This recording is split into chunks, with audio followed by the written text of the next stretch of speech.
नमस्कार दोस्तों, स्वागत मन्नू स्पेशल एजुकेटर चैनल पर। आज हम केवीएस पीआरटी स्पेशल एजुकेशन के बारे में संपूर्ण जानकारी इकट्ठा करेंगे। आज का जो हमारा गहन विश्लेषण है ना, उसका मिशन बहुत ही खास और ज़मीनी हकीकत से जुड़ा हुआ है। हम वैश्विक और राष्ट्रीय स्तर पर दिव्यांगता अधिकारों के उस पूरे ढांचे को समझने जा रहे हैं जिसने समाज की दिशा ही बदल दी। बिल्कुल। और देखिए, आज की हमारी ये जो चर्चा है, इसके स्रोत 3 बहुत ही प्रमुख कानूनी और मानवाधिकार दस्तावेज हैं। 2006 का यूएनसीआरपीडी, 95 का पीडब्ल्यूडी अधिनियम और 99 का राष्ट्रीय ट्रस्ट अधिनियम। हाँ, और मुझे लगता है कि अक्सर लोग इन दस्तावेजों को सिर्फ परीक्षा के नजरिए से देखते हैं, लेकिन आज हम इनकी परतों को खोलेंगे। ये केवल कुछ कानूनी धाराओं की बात नहीं है। एकदम सही कहा आपने। ये चर्चा सिर्फ कानूनों की एक सूची नहीं है। अगर हम इसके मूल में जाएं, तो ये समाज के नजरिए में आए उस एक बहुत बड़े बदलाव की कहानी है, जिसने दिव्यांग व्यक्तियों को केवल चिकित्सा के विषय से हटा दिया। चिकित्सा के विषय से हटाकर मतलब जी। क्या पहले समाज उन्हें सिर्फ एक मरीज के रूप में देखता था? जी बिल्कुल ऐसा ही था। दशकों तक दुनिया भर में एक मेडिकल मॉडल हावी था। मतलब समाज ये मानता था कि समस्या उस व्यक्ति में है जिसे ठीक करने की जरूरत है। लेकिन इन दस्तावेजों ने उस सोच को पलट दिया और दिव्यांग व्यक्तियों को समान अधिकारों वाले नागरिकों के रूप में स्थापित किया। ये तो बहुत बड़ा वैचारिक बदलाव है। मतलब सहानुभूति का चश्मा उतारकर समानता का चश्मा पहनने वाली बात हो गई। और मुझे लगता है इसी दिशा में जो सबसे बड़ा वैश्विक कदम था वो यूएनसीआरपीडी था, United Nations convention on the rights of persons with disabilities. हाँ, और ये 21वीं सदी की पहली व्यापक मानवाधिकार संधि है। ये कोई छोटी बात नहीं है। बिल्कुल नहीं। मैंने इसके बारे में जो तारीखें पढ़ी हैं वो भी काफ़ी रोचक हैं। जैसे कि इसे 13 दिसंबर 2006 को न्यूयॉर्क में संयुक्त राष्ट्र मुख्यालय में अपनाया गया था। फिर 29 मार्च 2007 को इसे हस्ताक्षर के लिए खोला गया। और फिर अंततः 3 मई 2008 को ये पूरी तरह से लागू हो गया। हाँ, तो एक तरह से ये मानवाधिकारों की दुनिया में एक अहापल था। 21वीं सदी की शुरुआत ही इतने बड़े कदम से हुई। और ये कन्वेंशन इसलिए इतना महत्वपूर्ण है क्योंकि ये सिर्फ नियम नहीं थोपता, ये सीधे तौर पर समाज का दृष्टिकोण बदलता है। इसका मुख्य दर्शन ही यही है कि चिकित्सा उपचार और सामाजिक सुरक्षा तो जरूरी हैं ही, लेकिन इसके साथ साथ सभी प्रकार के दिव्यांगों को समान मानवाधिकार और मौलिक स्वतंत्रता मिलनी चाहिए। यहाँ एक बहुत ही दिलचस्प बात है। जब हम इसके विशिष्ट प्रावधानों को देखते हैं तो ये बहुत विस्तृत है। जैसे कि ये सबसे पहले दिव्यांगता की परिभाषा तय करता है, फिर न्याय और कानून निर्धारित करना, भेदभाव खत्म करना और गरिमा बनाए रखना। जी, और इसमें महिला और पुरुषों सहित सभी दिव्यांगों को समान अवसर देने पर जोर दिया गया है। हाँ, और शिक्षा का अधिकार, रोजगार, सामाजिक सुरक्षा, पुनर्वास और मतदान का अधिकार भी इसमें शामिल है। लेकिन इन सब में मुझे आरटीई यानी शिक्षा का अधिकार और मतदान का अधिकार बहुत शक्तिशाली लगते हैं। अगर हम इन दोनों अधिकारों को एक बड़े परिप्रेक्ष्य से जोड़कर देखें, तो ये समाज में सच्ची भागीदारी सुनिश्चित करने के सबसे बड़े हथियार हैं। मतदान के अधिकार का मतलब है कि एक व्यक्ति लोकतंत्र में सक्रिय भागीदार है, सरकार चुनने में उसकी आवाज मायने रखती है। और शिक्षा का अधिकार उसे उस समाज में स्वतंत्र रूप से जीने के काबिल बनाता है। बिल्कुल। शिक्षा का अधिकार सिर्फ स्कूल के दरवाजे खोलना नहीं है, इसका मतलब है पूरे सिस्टम को ऐसा बनाना कि हर बच्चा सीख सके। यानी सिस्टम को बच्चे के अनुकूल बनाना है। ये बहुत ही स्पष्ट नजरिया है। तो ये तो बात हुई वैश्विक बदलाव की। अब मुझे लगता है कि हमें इस चर्चा को भारत के घरेलू ढांचे की ओर मोड़ना चाहिए। हमारा जो दिव्यांग व्यक्ति अधिनियम 95 है, पीडब्ल्यूडी अधिनियम 1995। जी हाँ, जो 7 फरवरी 96 को लागू हुआ था, ये तो भारत के लिए एक बहुत बड़ा मील का पत्थर था ना। निसंदेह ये राष्ट्र निर्माण में समान अवसर और पूर्ण भागीदारी सुनिश्चित करने वाला एक बहुत ही महत्वपूर्ण कदम था। इस अधिनियम ने भारत में एक बुनियादी ढांचा तैयार किया। इसमें कुल 8 मुख्य प्रावधान हैं। 8 प्रावधान। अगर हम इन्हें एक तार्किक क्रम में समझने की कोशिश करें तो सबसे पहला प्रावधान क्या कहता है? पहला प्रावधान है रोकथाम और प्रारंभिक जांच। इसके तहत सर्वेक्षण और अनुसंधान करने की बात है। और जो सबसे व्यवहारिक कदम है वो है प्राथमिक स्वास्थ्य केंद्रों यानी पीएचसी में कर्मचारियों को प्रशिक्षित करना। ये बहुत जरूरी है, क्योंकि अगर शुरुआत में ही सही पहचान हो जाए तो आगे का रास्ता बहुत आसान हो जाता है।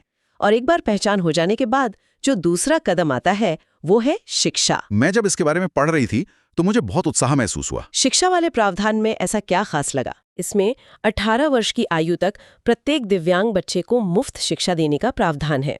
18 वर्ष तक।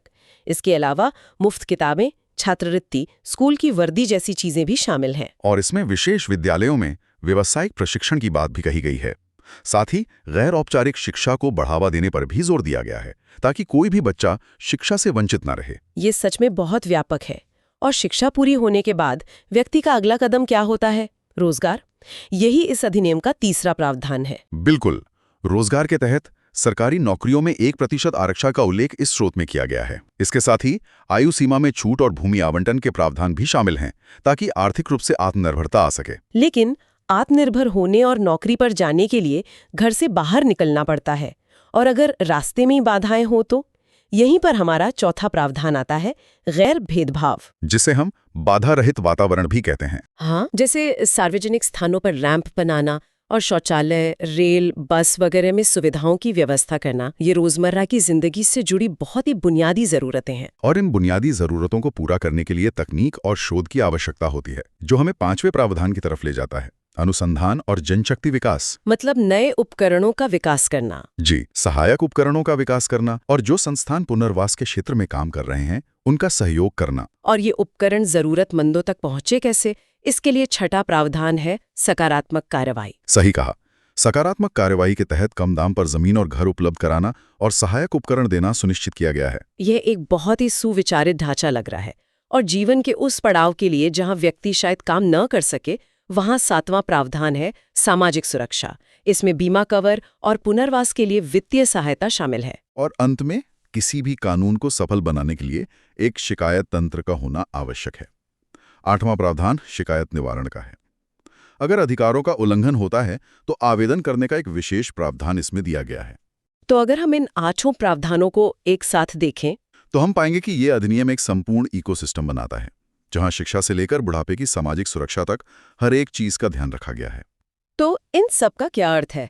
मेरा मतलब है कि जब हमारे पास 95 का इतना विस्तृत और मजबूत कानून था, तो फिर कुछ ही सालों बाद 99 में राष्ट्रीय ट्रस्ट अधिनियम लाने की क्या आवश्यकता पड़ गई? ये एक बहुत ही तार्किक सवाल है। देखिए, 95 का कानून बहुत सी बातों को कवर करता है, लेकिन सभी प्रकार की दिव्यांगताएं एक जैसी नहीं होती। 99 का राष्ट्रीय ट्रस्ट अधिनियम विशेष रूप से 4 स्थितियों पर केंद्रित है: ऑटिज्म, सेरेब्रल पैल्सी, मानसिक मंदता और बहुदिव्यांगता। जो लोग कक्षा में पढ़ाते हैं या विशेष शिक्षा के क्षेत्र में हैं, उनके लिए इन स्थितियों को समझना बहुत जरूरी है। बिल्कुल। केंद्र सरकार द्वारा पूरे भारत में लागू किया गया यह अधिनियम सामान्य अधिकारों से एक कदम आगे बढ़कर काम करता है। इसमें एक राष्ट्रीय ट्रस्ट का गठन किया गया है। और मैंने पढ़ा है कि इसमें सबसे महत्वपूर्ण बात जो शामिल की गई है, वो है स्थानीय स्तर पर संरक्षक यानी गार्डियन की नियुक्ति। हाँ, और इसके साथ ही इन व्यक्तियों की संपत्ति की सुरक्षा का भी एक बहुत ही ठोस प्रावधान है। ये गार्जियन और संपत्ति की सुरक्षा वाली बात बहुत गहरी लगती है। ऐसा इसलिए है ना, क्योंकि इन विशेष प्रकार की दिव्यांगताओं में अक्सर आजीवन देखभाल की जरूरत होती है। एकदम सही।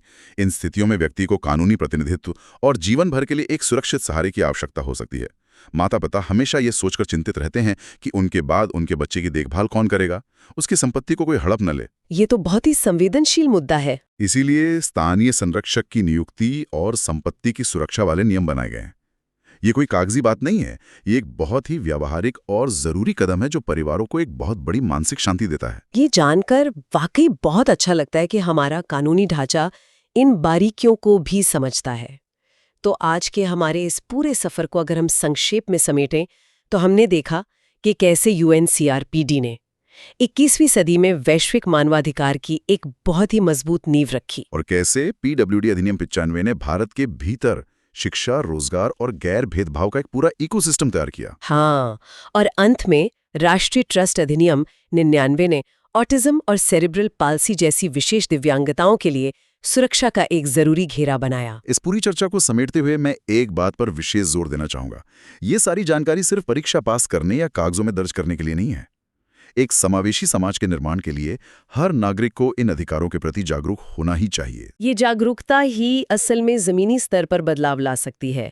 और अब इस गहरे विश्लेषण को खत्म करने से पहले हम श्रोताओं के सोचने के लिए एक नया और बड़ा सवाल छोड़ना चाहते हैं। एक ऐसा सवाल जो आज के समय में बहुत प्रासंगिक है। इन कानूनों और संधियों ने दशकों पहले समानता और पहुंच सुनिश्चित करने का एक बेहतरीन खाका तैयार कर दिया था, लेकिन आज सोचने वाली बात यह है कि आर्टिफिशियल इंटेलिजेंस और वर्चुअल रियलिटी जैसी तेजी से बढ़ती नई तकनीकें क्या भविष्य में दिव्यांग व्यक्तियों के लिए नई और अदृश्य बाधाएं खड़ी करेंगी, या फिर अंततः इन कानूनों में किए गए पूर्ण समानता के वादों को हकीकत में बदल देंगी? क्या ये तकनीक हमें और दूर ले जाएगी या असल में एक समावेशी दुनिया का सपना पूरा करेगी?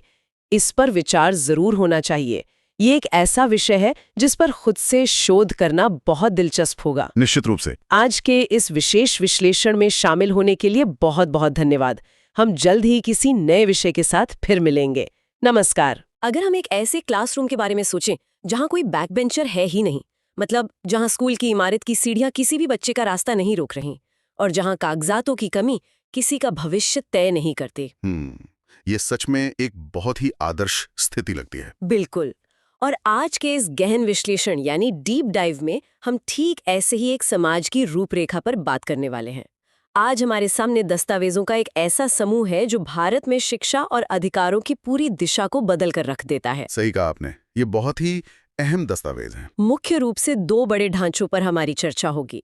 पहला है दिव्यांग व्यक्ति के लिए राष्ट्रीय नीति 2006 और दूसरा है बच्चों को मुफ्त और अनिवार्य शिक्षा का अधिकार अधिनियम 2009, जिसे हम आमतौर पर RTE कहते हैं। अक्सर लोग इन नीतियों को ना बस कुछ कानूनी पन्ने या सरकारी आदेश मान लेते हैं। वही तो, लेकिन असल में ये वो नियम है जो सीधे तौर पर तय करते हैं कि हमारी कक्षाओं का माहौल कैसा होगा। चलिए इस पूरी व्यवस्था को विस्तार से समझते हैं। ये शुरुआत ही इस विषय की गंभीरता को स्पष्ट कर देती है। जब हम इन दस्तावेजों की गहराई में जाते हैं तो एक बात जो सबसे पहले उभर कर सामने आती है वो है नजरिए का बदलाव। नजरिए का बदलाव मतलब किस तरह का बदलाव? मतलब सालों तक सिस्टम ने दिव्यांगता को एक मेडिकल समस्या या बस एक दया के नजरिए से देखा, लेकिन 2006 की ये राष्ट्रीय नीति उस पुराने नजरिए को पूरी तरह से खारिज करती है। हाँ, मैंने भी स्रोत में देखा कि इसका मुख्य उद्देश्य किसी पर दया दिखाना बिल्कुल नहीं है। एकदम सही। इसका सीधा लक्ष्य समान अवसर और सामाजिक न्याय स्थापित करना है। ये नीति सिस्टम को ये याद दिलाने का एक कड़ा तरीका है कि हर व्यक्ति में क्षमता होती है, बस कमी उस मंच में होती है जो हम उन्हें प्रदान करते हैं। तो ये दया से हटकर अधिकार की ओर जाने वाला जो शिफ्ट है ना, वही इन दस्तावेजों को इतना शक्तिशाली बनाता है। अगर हम 2006 की नीति के मुख्य स्तंभों को देखें तो इसमें एक बहुत ही ठोस कदम है। आप 3% आरक्षण की बात कर रही हैं? हाँ बिल्कुल, 3% आरक्षण की महत्वपूर्ण व्यवस्था। अक्सर आरक्षण को सिर्फ एक नौकरी पाने के शॉर्टकट के रूप में देखा जाता है, लेकिन इस आंकड़े को थोड़ा अलग एंगल से देखने की जरूरत है। ये सिर्फ रोजगार का एक कोटा नहीं है, बल्कि ये एक संस्थागत बदलाव लाने वाला टूल है। संस्थागत बदलाव? वो कैसे? जरा सोचिए, जब किसी सरकारी दफ्तर के लिए अनिवार्य हो जाता है कि उनके कार्यबल में 3% दिव्यांग व्यक्ति होंगे, तो उस संस्थान को मजबूरन अपने पूरे ढांचे में बदलाव करना पड़ता है। जैसे? उन्हें अपनी बिल्डिंग में रैंप बनवाने पड़ेंगे। हाँ, रैंप बनवाने पड़ेंगे, वॉशरूम को सुलभ बनाना पड़ेगा। तो ये 3% आरक्षण असल में पूरे सिस्टम को एक्सेसिबल या पहुंच योग्य बनाने के लिए एक उत्प्रेरक का काम करता है। ये सच में एक बहुत दिलचस्प नजरिया है। मतलब आरक्षण सिर्फ व्यक्ति को जगह नहीं दे रहा, बल्कि वह उस जगह को ही व्यक्ति के अनुकूल बना रहा है। बिल्कुल। और इसी से जुड़ा हुआ एक और बड़ा पहलू इस नीति में आता है, बाधा मुक्त वातावरण यानी बैरियर फ्री एनवायरनमेंट। जब हम बाधा मुक्त कहते हैं तो दिमाग में सबसे पहले व्हीलचेयर के लिए रैंप ही आता है। लेकिन स्रोतों को गहराई से पढ़ने पर पता चलता है कि यह सिर्फ भौतिक सीढ़ियों तक सीमित नहीं है। ये एक बहुत ही व्यापक शब्द है। तो इसमें और क्या-क्या शामिल है? इसमें परिवहन शामिल है। क्या बसें या ट्रेनें ऐसी हैं जिनमें एक दिव्यांग व्यक्ति बिना किसी मदद के सफर कर सके? और शायद सूचना और संचार भी, जैसे क्या सरकारी वेबसाइट्स ऐसी हैं जिन्हें स्क्रीन रीडर से पढ़ा जा सके? सही कहा। नीति का होर इस बात पर है कि जब तक व्यक्ति अपने घर से निकलकर काम की जगह तक बिना बाहरी रुकावट के नहीं पहुंच पाता, तब तक कागजी अधिकारों का कोई मतलब नहीं है। साथ ही यह नीति पुनर्वास यानी रिहैब को भी उतनी ही प्रमुखता देती है। हाँ, ताकि व्यक्ति शारीरिक और मनोवैज्ञानिक रूप से उस दुनिया का हिस्सा बनने के लिए खुद को तैयार महसूस करे। और शायद यही कारण है कि इस नीति का कार्यक्षेत्र इतना विस्तृत है। इसमें केवल रैंप बनाने की बात नहीं है, बल्कि दिव्यांगता की रोकथाम के उपायों को भी अहमियत दी गई है। जैसे कि बचपन में ही सही पोषण और टीकाकरण सुनिश्चित करना। और इसके अलावा एक बहुत ही जमीनी मुद्दे को भी शामिल किया गया है, प्रमाण पत्र जारी करने की व्यवस्था। हाँ, डिसेबिलिटी सर्टिफिकेट। असल में सिस्टम और व्यक्ति के बीच वो प्रमाण पत्र एक पुल की तरह होता है। और अगर वो पुल ही नहीं बनेगा तो कोई भी अधिकार उस व्यक्ति तक नहीं पहुंच सकता। बिल्कुल। भारत जैसे देश में जहां दूर दराज के इलाकों में मेडिकल बोर्ड आसानी से नहीं मिलते, वहां वो सर्टिफिकेट बनवाना किसी बड़ी लड़ाई से कम नहीं था। तो नीति निर्माताओं ने इस अड़चन को समझा और प्रक्रिया को सरल बनाने पर जोर दिया, क्योंकि ये सर्टिफिकेट ही वो चाबी है जिससे बाकी सभी अधिकारों के दरवाजे खुलते हैं। एक और बात जो मेरा ध्यान खींचती है वो है महिला दिव्यांगों की सुरक्षा और बाल सुरक्षा को विशेष रूप से अलग से रेखांकित किया जाना। जब हम समानता की बात कर ही रहे हैं तो नीति के भीतर महिलाओं और बच्चों के लिए अलग से फोकस क्यों रखा गया? इसे हम दोहरे हाशिएपन यानी डबल मार्जिनाइजेशन की पहचान कहेंगे। समाज में महिलाएं और बच्चे पहले से ही संवेदनशील वर्गों में आते हैं, और जब इसके साथ दिव्यांगता जुड़ जाती है तो जोखिम कई गुना बढ़ जाता है। एकदम सही। एक ग्रामीण इलाके की दिव्यांग महिला की स्थिति उसी इलाके के दिव्यांग पुरुष से काफी अलग और ज्यादा चुनौतीपूर्ण होती है।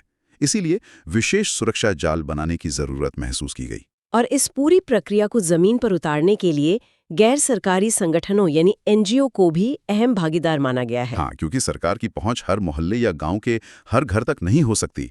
वहां ये एनजीओज एक मजबूत कड़ी का काम करते हैं। ये समझना सच में आंखें खोलने वाला है। लेकिन इस नीति में एक हिस्सा ऐसा भी है जो थोड़ा हैरान करता है। वो कौन सा? आमतौर पर अधिकारों की बात रोटी, कपड़ा, मकान या रोजगार पर आकर रुक जाती है, लेकिन 2006 की ये नीति खेल, मनोरंजन और सांस्कृतिक जीवन को भी एक अधिकार मानती है। ये इस नीति का सबसे खूबसूरत और मानवीय पहलू है। सिर्फ जिंदा रहना ही तो जीवन नहीं है। बिल्कुल, जीवन की गुणवत्ता भी तो मायने रखती है। क्या खेल के मैदान या थिएटर्स ऐसे बनाए गए हैं जहां हर कोई जा सके? ये खंड स्थापित करता है कि दिव्यांग व्यक्तियों को सिर्फ एक कामकाजी इकाई नहीं माना जा सकता। उन्हें भी कला, संगीत और खेल का आनंद लेने का पूरा अधिकार है। और इन सभी अधिकारों को प्रासंगिक बनाए रखने के लिए नीति में डेटा कलेक्शन और रिसर्च को भी बहुत महत्व दिया गया है। क्योंकि अगर हमें यही नहीं पता कि कितने लोग किस तरह की चुनौतियों का सामना कर रहे हैं, तो हम उनके लिए सही नीतियां कैसे बना सकते हैं? डेटा ही वो कंपास है जो भविष्य की नीतियों को सही दिशा दिखाता है। बिना सही आंकड़ों के कोई भी योजना अंधेरे में तीर चलाने जैसी होती है। अनुसंधान ये सुनिश्चित करता है कि समाज के बदलने के साथ नीतियां भी अपडेट होती रहें। तो 2006 की इस नीति ने कागजों पर तो एक बहुत ही शानदार तस्वीर खींच दी, लेकिन असली चुनौती तो उस तस्वीर को जमीन पर और खासकर स्कूलों में उतारने की थी। और यही से हमारे दूसरे बड़े दस्तावेज की भूमिका शुरू होती है। हाँ, बच्चों को मुफ्त और अनिवार्य शिक्षा का अधिकार अधिनियम 2009, जिसे आरटीई कहते हैं, 1 अप्रैल 2010 से जब ये लागू हुआ तो इसने पूरे देश में शिक्षा की परिभाषा को ही बदल दिया। 6 से 14 वर्ष तक के हर बच्चे को शिक्षा की गारंटी देना एक बहुत बड़ा संस्थागत बदलाव था। अगर हम 2006 की नीति और आरटीई 2009 के बीच एक पुल बनाएं तो तस्वीर बहुत साफ हो जाती है। जो रूपरेखा 2006 में तैयार हुई, आरटीई उसे क्लासरूम के भीतर एक कानूनी ताकत के साथ लागू करता है। और इस अधिनियम का सबसे क्रांतिकारी हिस्सा ये सुनिश्चित करना है कि दिव्यांग बच्चे नियमित विद्यालयों में ही शिक्षा प्राप्त करें, जिसे हम समावेशी शिक्षा या इंक्लूसिव एजुकेशन कहते हैं। बिल्कुल। पहले ये माना जाता था कि विशेष जरूरतों वाले बच्चों के लिए अलग से स्पेशल स्कूल होने चाहिए, लेकिन आरटीई इस धारणा को तोड़ता है। इस नियमित विद्यालयों वाले नियम के पीछे का तर्क क्या है? क्योंकि अक्सर बहस होती है कि विशेष स्कूलों में शायद ज्यादा बेहतर उपकरण हो। इसके पीछे बहुत गहरा मनोवैज्ञानिक कारण है। जब आप बच्चों को उनकी क्षमताओं के आधार पर अलग अलग स्कूलों में बांट देते हैं, तो आप समाज में बचपन से ही एक अदृश्य दीवार खड़ी कर देते हैं। और जब वे एक साथ पढ़ते हैं तो वो दीवार टूट जाती है। हाँ, जब अलग अलग चुनौतियों वाले बच्चे एक ही क्लासरूम में बैठते हैं, एक साथ लंच करते हैं, तो जो समझ और संवेदनशीलता पैदा होती है वो किसी किताब से नहीं पढ़ाई जा सकती। ये नियमित बच्चों को भी ज्यादा मानवीय नागरिक बनाने का एक तरीका है। क्लासरूम ही वो जगह है जहां समाज की रिहर्सल होती है। बहुत सही कहा आपने। और इस रिहर्सल को बिना रुकावट चलाने के लिए आरटीई में कुछ कड़े नियम हैं, जिन्हें हम नो रूल्स कह सकते हैं। नो रूल्स, जैसे कि फेल ना करने की नीति? हाँ, कक्षा 1 से 8 तक किसी भी बच्चे को फेल नहीं किया जाएगा। इस नो डिटेंशन नीति की बहुत आलोचना भी होती है कि इससे शिक्षा का स्तर गिरता है। लेकिन अगर हम इसके पीछे की भावना देखें तो ये एक बहुत जरूरी कदम था। बिल्कुल। फेल होने का डर और उसके साथ जुड़ा सामाजिक कलंक, ये दो ऐसी चीजें थीं जिनकी वजह से लाखों बच्चे स्कूल छोड़ देते थे। ये नियम उस डर को खत्म करता है। ये सिस्टम से कहता है कि अगर बच्चा नहीं सीख पा रहा है तो ये बच्चे के फेल होने से ज्यादा सिस्टम की विफलता है। इसी के साथ एक और नो रूल है, दस्तावेजों की कमी के आधार पर प्रवेश ना रोकना। अगर किसी बच्चे के पास जन्म प्रमाण पत्र नहीं है तो भी कोई स्कूल उसे दाखिला देने से मना नहीं कर सकता। ये नियम असल में प्रशासनिक जवाबदेही को तय करता है। पहले क्या होता था कि सरकारी तंत्र की सुस्ती की सजा उस 7 साल के बच्चे को मिलती थी जिसे स्कूल से वापस भेज दिया जाता था। आरटीई स्पष्ट करता है कि शिक्षा बच्चे का मौलिक अधिकार है और कोई भी कागजात उस अधिकार से बड़ा नहीं हो सकता। और इन रुकावटों को हटाने के साथ साथ स्कूल के माहौल को सुरक्षित बनाने के लिए शारीरिक दंड पर जो पाबंदी लगाई गई है वो भी बहुत अहम है। छड़ी पड़ेगी तो विद्या आएगी, इस पुरानी सोच को पूरी तरह से गैर कानूनी घोषित कर दिया गया। क्योंकि शारीरिक सजा का डर बच्चों को स्कूल से दूर धकेलता था। मारने से आप अनुशासन नहीं सिखाते, बल्कि आप उसे उस जगह से नफरत करना सिखा देते हैं। इस पाबंदी ने स्कूलों को एक सुरक्षित और भयमुक्त माहौल में बदल दिया। अब नियम तो बन गए, डर भी खत्म हो गया, लेकिन एक अच्छे क्लासरूम के लिए बुनियादी ढांचा भी तो चाहिए। आरटीई इसमें बहुत ही विशिष्ट आंकड़े सामने रखता है, जैसे कि 30 बच्चों पर एक शिक्षक का अनिवार्य अनुपात। 30.1 का अनुपात? ये संख्या इतनी महत्वपूर्ण क्यों है? ये शिक्षा की गुणवत्ता का आधार है। जरा सोचिए, एक क्लासरूम जहां एक टीचर के सामने 60 बच्चे बैठे हैं, वहां वो टीचर पढ़ा नहीं रहा होता, वो केवल भीड़ को नियंत्रित कर रहा होता है। ऐसे माहौल में अगर किसी को कोई हल्की सी लर्निंग डिसेबिलिटी है तो टीचर कभी ध्यान नहीं दे पाएगा। लेकिन 30 बच्चों की क्लास में टीचर हर बच्चे की विशेष जरूरतों को समझ सकता है, उस पर व्यक्तिगत ध्यान दे सकता है। शिक्षक पर काम का बोझ कम होता है तो वो पढ़ाने के नए तरीके अपना सकता है। बुनियादी ढांचे में एक और महत्वपूर्ण शर्त रखी गई है, अलग शौचालय की व्यवस्था। सुनने में यह छोटी बात लग सकती है, लेकिन इसका असर बहुत बड़ा है। अगर हम पुराने आंकड़ों का विश्लेषण करें तो लड़कियों के स्कूल छोड़ने का सबसे बड़ा कारण स्कूलों में अलग और सुरक्षित शौचालयों का न होना था। खासकर किशोरावस्था में गरिमा और प्राइवेसी अत्यंत महत्वपूर्ण हो जाती हैं। तो ये नियम सीधे तौर पर जेंडर समानता और लड़कियों की शिक्षा को बढ़ावा देने वाला बदलाव है। और यह सुनिश्चित करने के लिए कि ये सभी नियम सिर्फ कागजों तक सीमित न रहें, आरटीई में एक उचित शिकायत निवारण प्रणाली का भी प्रावधान है। शिकायत निवारण व्यवस्था किसी भी कानून की रीढ़ होती है। अगर आवाज उठाने और न्याय पाने का पारदर्शी तरीका न हो तो कानून बेअसर हो जाता है। यह जवाबदेही तय करती है।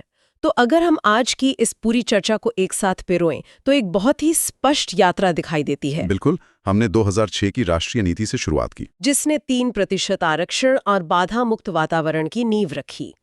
और फिर हमने देखा कि कैसे 2009 के आरटीई ने उस समावेशी सोच को क्लासरूम में जीवंत कर दिया। 30.1 का शिक्षक अनुपात सुनिश्चित करके और एक भयमुक्त माहौल बनाकर। इन दोनों स्रोतों का निष्कर्ष यही है कि ज्ञान का असली मूल्य तब है जब उसे जमीन पर लागू किया जाए। एक समावेशी समाज रातों रात नहीं बनता। इसके लिए हर स्तर पर बाधाओं को तोड़ना जरूरी है, चाहे वो बाधा किसी इमारत की सीढ़ियों के रूप में हो या समाज की पुरानी सोच के रूप में। ये एक बहुत ही सशक्त विचार है। और इसी के साथ हम एक ऐसे बिंदु पर पहुंचते हैं जो भविष्य की ओर देखता है। कैसा भविष्य? आज हमने भौतिक दुनिया में बाधा मुक्त वातावरण और समावेशी शिक्षा की बात की। ये सब उन इमारतों और क्लासरूम्स के लिए है जिन्हें हम छू सकते हैं। लेकिन आज की दुनिया बहुत तेजी से बदल रही है। ऐसे में ये विचार करना बहुत दिलचस्प है कि भविष्य में जब शिक्षा पूरी तरह से डिजिटल या वर्चुअल हो जाएगी, तब इन अधिकारों का स्वरूप क्या होगा? डिजिटल दुनिया में जहां स्क्रीन ही क्लासरूम है, वहां बाधा मुक्त वातावरण कैसे सुनिश्चित किया जाएगा? क्या हमारी नीतियां मेटावर्स या एआई आधारित कक्षाओं के लिए तैयार हैं? तकनीक जितनी तेजी से छलांग लगा रही है, ये सुनिश्चित करना उतना ही जरूरी होगा कि डिजिटल प्लेटफॉर्म्स हर किसी के लिए सुलभ हों, ताकि वो नई वर्चुअल दुनिया किसी के लिए एक नई और अदृश्य बाधा न बन जाए। हमारी समावेशी नीतियों को भी उसी तेजी से ढलना होगा। और यही वो सवाल है जो इस विषय को हमेशा प्रासंगिक बनाए रखेगा। इसी विचारोत्तेजक सवाल के साथ आज का ये गहन विश्लेषण यहीं समाप्त होता है।